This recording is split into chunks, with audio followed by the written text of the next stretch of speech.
La carta de Pablo a los Gálatas.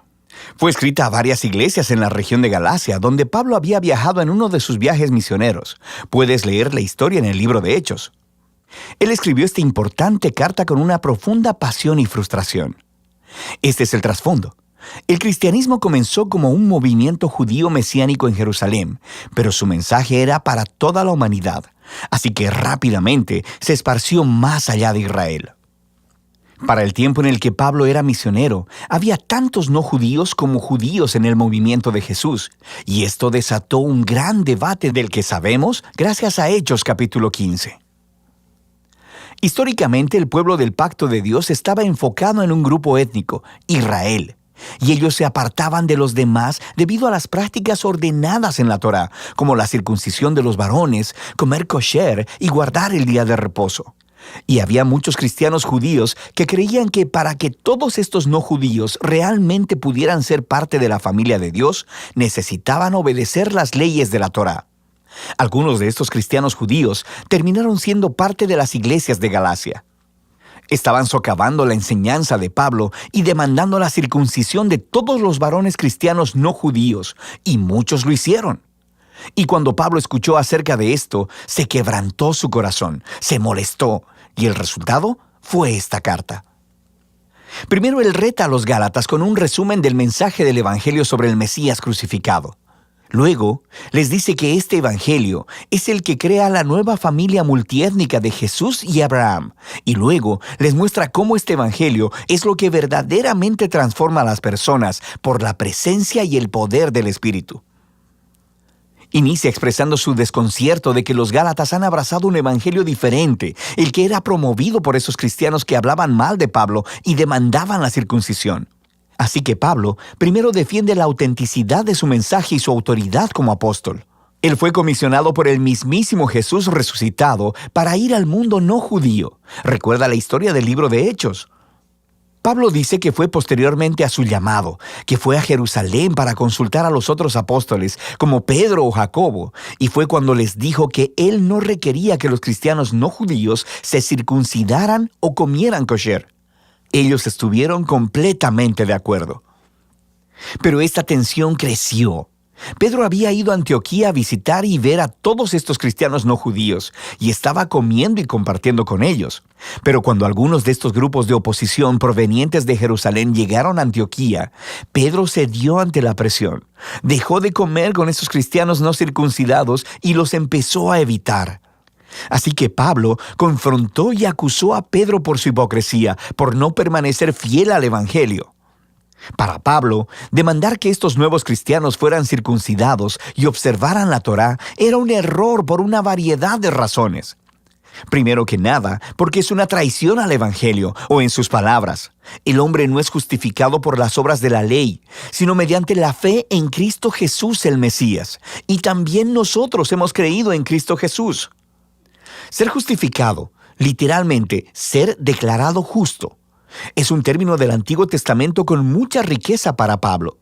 Describe cuando Dios declara que alguien está en una relación correcta con Él, que está perdonado, que le es otorgado un lugar en la familia de Dios y está siendo transformado por la gracia de Dios. Y es la convicción de Pablo que nadie puede ser justificado por guardar los mandamientos de la Torá, sino solo por la fe de Jesús. Esta es una frase densa y podría referirse a la fidelidad de Jesús al vivir y morir en nuestro lugar, o podría referirse a nuestra propia confianza y devoción a Jesús. De cualquier manera, el punto es claro. Las personas son justificadas solo a través de confiar en lo que Dios hizo por ellos a través de Jesús, no por lo que hacen ellos mismos. En el corazón del Evangelio de Pablo está esta declaración. Cuando las personas confían en Jesús el Mesías, lo que es cierto de Él se vuelve cierto de ellos. Su vida, muerte y resurrección se vuelven suyas, o en sus palabras, con Cristo he sido crucificado, y ya no soy yo el que vive, sino que Cristo vive en mí.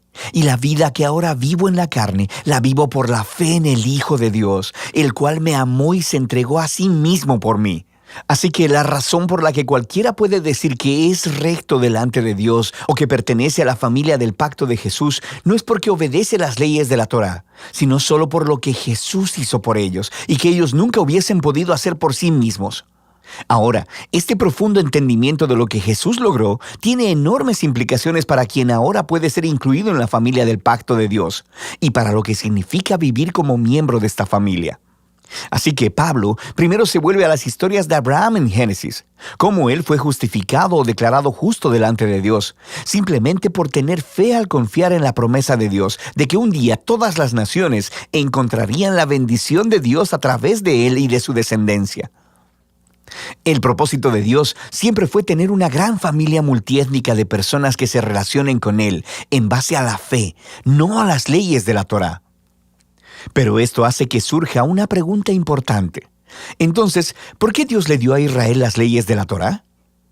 Aquí Pablo ofrece una explicación muy breve y densa que después completará en su carta a los romanos. Él observa que las leyes de la Torá fueron dadas a Israel en el monte Sinaí mucho después de la promesa de Dios a Abraham. Y si lees la Torá cuidadosamente, dice Pablo, verás que Dios siempre tuvo la intención de que las leyes fueran una medida temporal. Él dice que las leyes tienen un rol tanto negativo como positivo. Negativamente, las leyes actuaron como una lupa sobre el pecado de Israel. Expusieron cómo Israel compartía la condición humana pecaminosa, rebelándose constantemente contra la ley de Dios.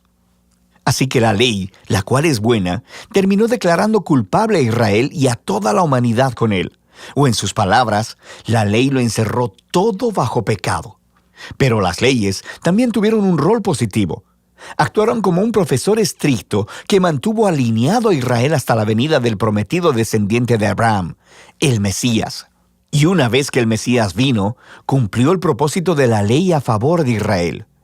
Jesús fue el israelita fiel que verdaderamente amó a Dios y al prójimo, y como rey de Israel, murió para llevar la maldición y la consecuencia del fracaso de Israel sobre sí mismo, y así traer redención. Así que ahora, a través de Jesús, el descendiente de Abraham, la bendición de Dios puede llegar a todas las personas, sin importar su etnia, estatus social o género.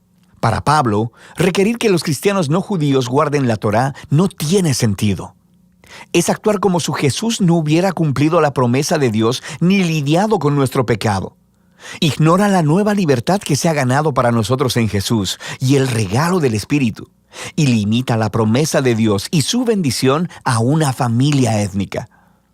Pero, podrían alegar los oponentes de Pablo, las leyes de la Torá son una guía comprobada para vivir de acuerdo con la voluntad de Dios. ¿Cómo van los cristianos no judíos a aprender esto? Pablo responde en los capítulos 5 y 6 al describir cómo la presencia transformadora de Jesús a través del Espíritu es la clave. Las leyes de la Torá son buenas, son sabias, dice Pablo. De hecho, se pueden resumir, como Jesús hizo, en el mandamiento de amar a tu prójimo como a ti mismo. Pero las leyes, por buenas que sean, no le dieron a Israel el poder de obedecerlas. En contraste, la buena nueva es que Jesús sí cumplió las leyes en lugar nuestro, y ahora Él vive en nosotros a través del Espíritu, haciendo a su pueblo los nuevos humanos que cumplen la ley al amar a otros.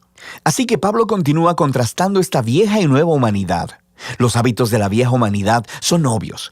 Son los comportamientos que deshumanizan a las personas, destruyen las relaciones y a comunidades completas. Y aunque las leyes de la Torá prohibieron estos comportamientos, Jesús fue quien los clavó en la cruz. Así que cuando una persona confía en Jesús y vive en dependencia del Espíritu, la vida de Jesús se convierte en la suya, produciendo lo que Pablo llama el fruto del Espíritu. Esta es la manera de vivir que Jesús quiere reproducir en su familia, para que se conviertan en personas de amor, gozo, paz, paciencia, bondad, benignidad, fe, mansedumbre y templanza. Pero este fruto no es automático, dice Pablo. Requiere cultivarse justo como los frutos naturales. O en sus palabras, si vivimos por el Espíritu, andemos también por el Espíritu. Esto requiere intencionalidad. Tenemos que aprender cómo podar nuestros viejos hábitos y cultivar los nuevos. Y mientras lo hacemos, nos encontramos a nosotros mismos siendo llevados por el Espíritu conforme Jesús moldea nuestras mentes y corazones y nos transforma en personas que aman a Dios y a los demás. Y de esta manera, la gente de Jesús cumple lo que Pablo llama la ley de Cristo. Y al final, Pablo concluye: este requerimiento para que los cristianos guarden la Torá o sean circuncidados es errar al blanco. Lo que realmente importa es la nueva creación de Dios, esta nueva familia multiétnica del Mesías, personas llenas de fe en Jesús, que están aprendiendo a amar a Dios y a otros en el poder del Espíritu. Y de eso se trata la carta a los Gálatas.